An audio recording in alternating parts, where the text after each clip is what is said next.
boom, it's a global media brand, right? And so you can go from an established environment to global phenomena in a very short order.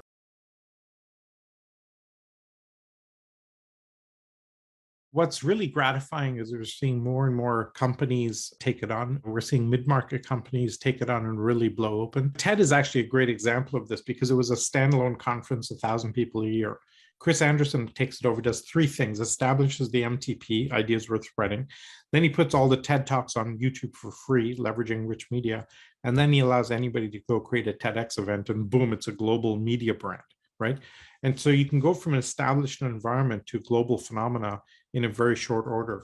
The areas where we're seeing this propagate are now happening in it. That's kind of a Silicon Valley phenomenon that initially started, but now we're seeing it happen all over the world. There's a Chinese company called Guazi, which is used car sales, right? So you go, how do you apply any ExO thinking to used car sales?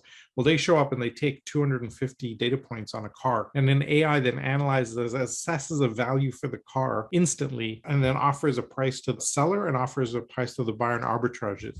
They, in 5 years, have captured 80% of the used car market in China, and they sell 2 million cars a month.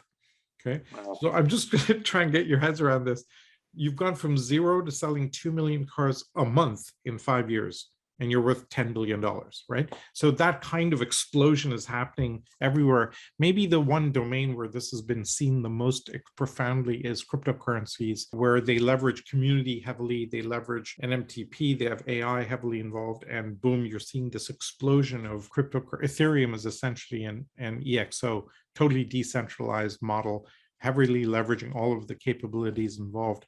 And it's 600 billion. Bitcoin is $1 trillion. The NFT world is using this heavily to create community around some piece of art and then blow open and create utility and engagement with the communities. So now you can buy these I bought one of these digital NFT bears that went from half an ETH to almost 5 ETH in like 4 days. And it's just madness, but it's completely, the pattern is repeating very quickly and propagating now. Maybe the craziest thing is I came across a political consulting firm that approached me 2.5 years ago, and it turns out they've been using the EXO book to advise heads of state. And when I looked into it, it was 36 sitting presidents and prime ministers. And in 2019, before the pandemic, I went and visited 6 of them. And it turns out to be all true because it sounds nuts on the surface. So we are kind of aiming now to create a transformation ecosystem that really transforms society, because now we, along with a community and credibility and a tool set, now we have access, right? And so that's a gift you got to take.